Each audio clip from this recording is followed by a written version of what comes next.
Selamat malam, selamat datang kembali di Kianus Mawinata Talks. Saya Kianus Mawinata, tuan rumah Kianus Mawinata Talks. Sekarang kita pagi-pagi ya, masih pagi sebenarnya ya. Saya telah bersama dengan seorang perwira tinggi dari TNI AD. Siapa lagi kalau bukan Maijen Kunto Arifibowo. Baik Pak. Bagaimana Pak kabarnya pagi hari ini? Kalau bisa ketemu berarti kita sehat. Sehat, Alhamdulillah. Kita gagal berarti ada suatu hambatan, mungkin kurang sehat atau dan lain-lain. Sebelumnya kan Bapak sempat mengenjam tugas ya sebagai Pangdam di Siliwangi. Kebetulan ternyata kantornya juga nggak jauh dari sini, Seberang aja. di seberang. Dan saat ini kembali dipercaya lagi menjadi wakil komandan. Kalau boleh tahu ya, wakil komandan di Kodiklat ini apa sebenarnya tugasnya? Kita kenalan dulu nih. Sudah disampaikan Hmm? komando pendidikan, doktrin pendidikan dan latihan. Ya. Jadi di sini istilahnya kalau dibilang dalangnya lah ya, dalangnya sampai si prajurit itu melakukan apa di penugasan. Ini tempatnya Berarti juga kalau misalkan ada pusat-pusat pendidikan, pelatihan itu juga di bawah di bawah komando pendidikan. Kondiklat. Baik. Lalu kesibukan berarti saat ini bagaimana Pak? Kalau dulu kan berarti banyak kunjungan-kunjungan ke seluruh Jawa Barat kan ya? Justru Hmm. kita sekarang mempelajari dari apa yang sudah dilakukan oleh satuan-satuan operasional. Jadi kita Oke. itu adalah merupakan satuan operasional setingkat komando daerah Ya. yang berimplikasi kepada teritori wilayah. Mm-mm. Nah, hasil dari kerja mereka ini kita kaji apa yang kurang, Ya. apa yang baru, apa yang ditemukan di lapangan itu kita ada namanya revisi doktrin.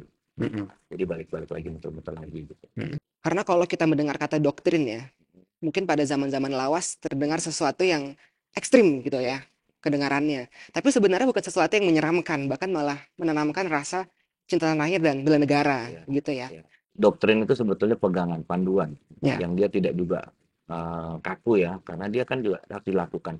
Mm-mm. Sama seperti teori itu kan harus dilakukan dan bila ditemukan persoalan maka menjadi teori baru. Tidak Gitu. perlu kita khawatirkan, kita Nggak ada. takuti ya. Sebetulnya yang kita kerjakan ini semua dalam rangka Sisaan Kamrata. Sisaan Kamrata itu kan pendampingan kekuatan untuk membangun potensi bersama. Nah, kita kan ada kesetaraan Mm-mm. Ya. bidang, nah di situ. Memang lebih proyeksi kepada fungsi pertahanan. Suatu citra yang melekat ya, ibaratnya dalam TNI itu selalu dikait-kaitkan dengan sesuatu yang keras, sesuatu yang mungkin menyeramkan bagi masyarakat sipil, ibaratnya gitu.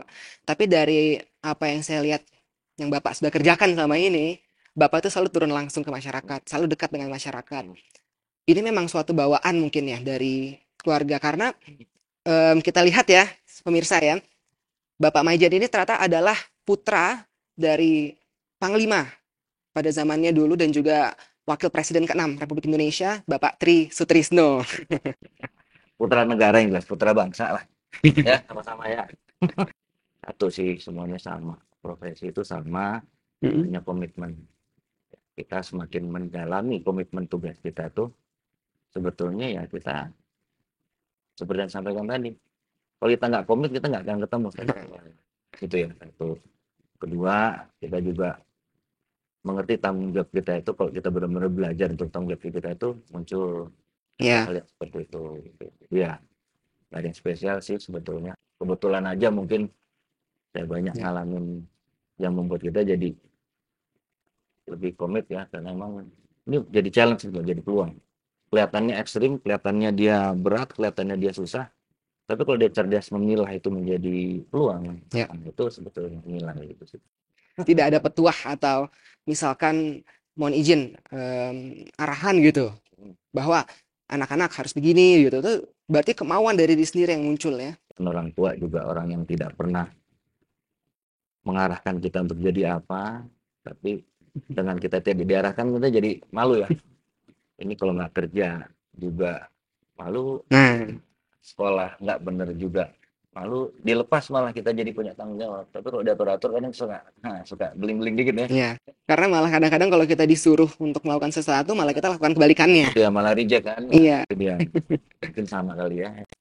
Nah, anak-anak muda ini, kata kunci tadi tuh komitmen. Mungkin anak-anak muda sekarang, terutama Gen Z kalau boleh saya sampaikan itu punya banyak potensial. Mereka pintar, mereka punya akses teknologi yang bagus itu. Tapi barangkali karena ada kemudahan instan itu, jadi mudah patah semangat, mudah menyerah dan lain-lain sebagainya. Kembali lagi gini, komitmen itu kan berada di pada lingkungan. Kadang Ya, kita identik dengan pengakuan. Sebetulnya nggak perlu pengakuan. Kalau kita bicara komitmen, kita punya keahlian, kita punya bakat yang dilahirkan oleh orang tua. Kita jalani aja yang ada di situ. Hanya anak muda kayak kita dulu muda itu pengen cepet yang langsung ada nilai nih, pengakuan, kemudian punya nilai keterpengaruhan bahwa saya harus bisa mengendalikan, saya harus bisa mengatur, saya harus bisa ini. Itu nggak bisa di. masa muda itu ya, suatu yang pencarian jati diri ya, banyak yang naik turun itu banyak di situ. Ya, yang jelas saya juga semasa muda terus. Nah, itu tuh yang saya penasaran nih. Seorang Majen kan kita lihat di sini sudah gagah, sudah bagus, sudah terbentuk lah. Mm-mm. Masa muda Bapak itu seperti apa dulu tuh? Kalau dilihat Pernah ada masa muda, nakal-nakalnya? saya mau Siapa ngomong tahu. juga nggak enak ya, karena juga banyak yang tahu. Jadi kita nggak perlu ragu dengan apa yang kita lakukan itu mau plus minus itu orang belajar dari proses itu. Kita bisa benar itu karena kita tahu yang salah. Saya rasa sama. Mungkin kalau dibilang apa berkelahi udah wajar sih laki-laki kali ya. Gitu. Terus bolos tuh wajar. Dulu kita ngebela orang langsung dengan berkelahi. Siap. Kalau sekarang ngebela mungkin tidak langsung dengan berkelahi. Tapi ya karena tadi masa waktu sekolah gitu kan ya. Karena juga sekarang ini yang saya lihat ya, mungkin untuk di Indonesia sudah tidak begitu banyak sekali, maksudnya perperangan dalam bentuk senjata. Mm-mm. Betul ya?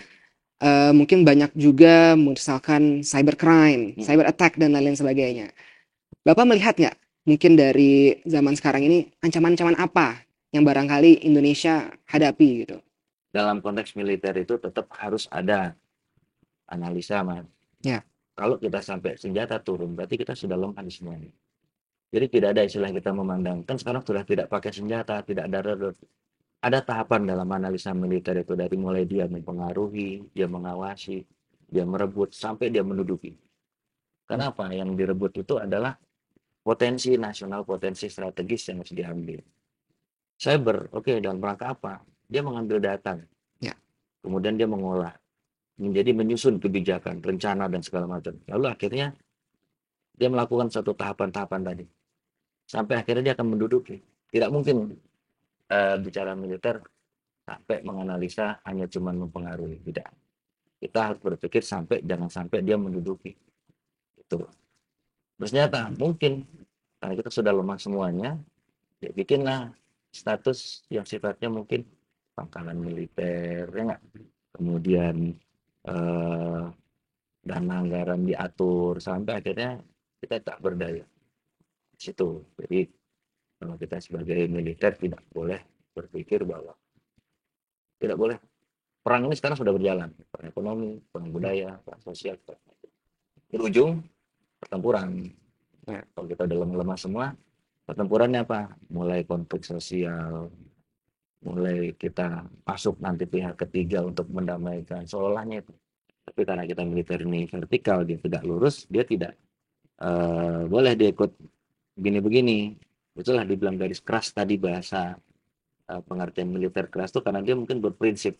Jadi bagaimana mewujudkan orang bisa merdeka di satu daerah. Berarti kan haknya dia, kewajibannya dia harus diakui. Banyak kayak petani, nelayan, masyarakat, dia punya ini. Seharusnya dia didampingi sampai dia punya syarat berdasarkan pemerintah, baru kalau dia nggak benar ditangkepin.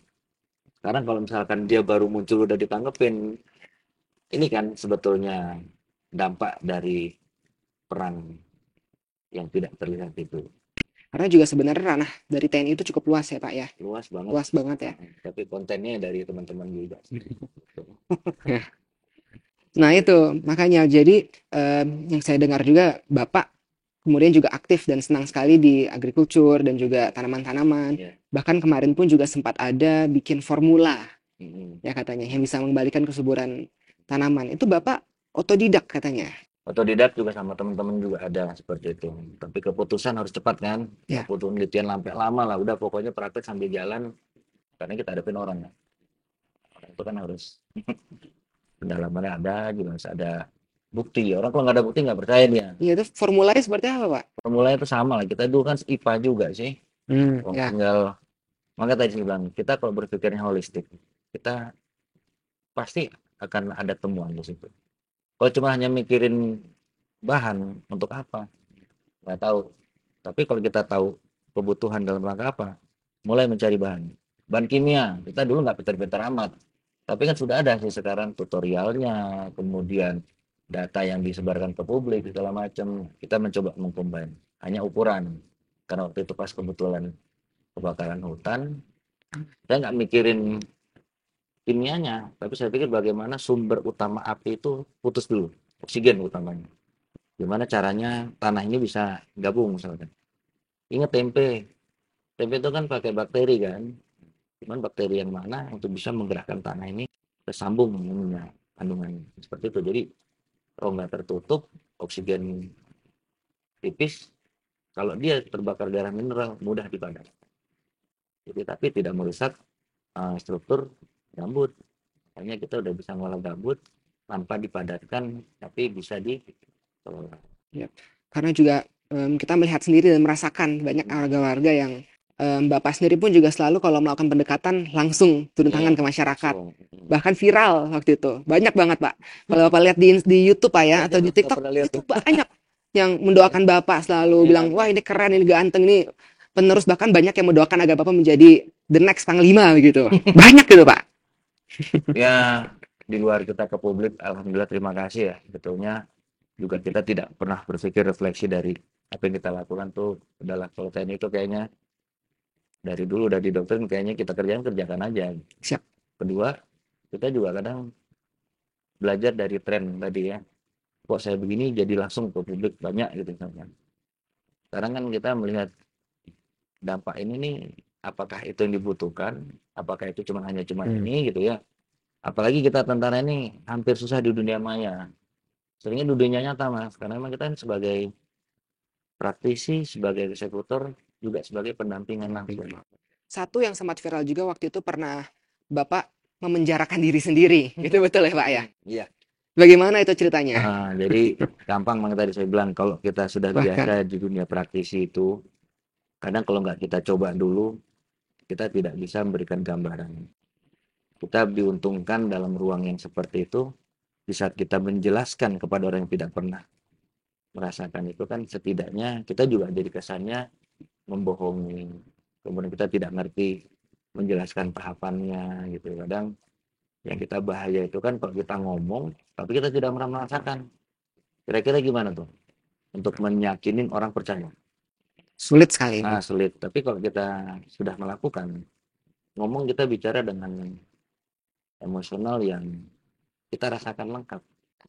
Nah itu tapi karena peran medsos tadi ya, Pak, ya, itu banyak sekali dampaknya. Misalkan juga Kasat dan juga Panglima sebelum-sebelumnya itu banyak menggunakan sosial media. Itu anak-anak muda kan jadi banyak juga yang Iya, tertarik, ingin iya. menjadi tentara dan lain-lain sebagainya. Bapak lihat itu hal positif nggak sebenarnya? Semua positif ya Dengan kalau bagaimana? kita lihatnya ya. Cuman tadi saya bilang, kita harus matang di pengalaman. Baru kita katakan baru ini nilai ini bagaimana. Kalau kita tidak matang di pengalaman, apa yang kita hadapi, misalkan saya di bidang pendidikan, di bidang operasi, di bidang teritorial, di apa. Kalau saya nggak pernah ngalamin itu, terus tetap aja konten itu kurang kan. Ya jangan mencela-mencela lah. Satu aja di situ ruang sendiri, kita sudah menguasai ruang itu nanti pada masanya kita sebagai manajerial, director gitu. Kita sekarang jadi buruh dulu gitu. Trust the process ibaratnya ya, Ya, ya dong. berjenjang. Kan tadi saya bilang banyak anak-anak muda yang sekarang ini pengen jadi tentara dan sebagainya. Juga ada pelatihan-pelatihannya yang viral. Hmm. Boleh nggak Pak tunjukin saya gimana nih kita kalau pelatihan yang mau masuk tentara tuh? Ada banyak nih. Satu akademis, Ya, dua psikologi, tiga jasmani, nah itu. kesehatan, ya. Kemudian terakhir ya kesehatan jiwa. Kemarin ada ini Pak, saya lihat kekuatan dalam. Kekuatan dalam. Apa tuh? Itu kayak gimana tuh Pak? Faktor X. Ya itu waktu Kekuatan itu dalam. ada, jadi katanya deket ada tenaga dalam Oh, yang di. olahraga. Namanya olahraga tuh itu. Itu kan hanya spesifikasi kelebihan orang. Boleh kita coba nggak nih gimana olahraganya? Olahraganya mau yang mana? Nah, push up. Push up boleh yuk. Push up. Oke. Push up kita contohnya langsung. Gimana Nah, Pak? ini kalau kalau umur 18 harus 42 harus lengkap. 42. Nah, kalau saya Oke. nggak perlu 42 karena umur saya udah 52, Oh, 54. Saya coba 10 aja ya. oke.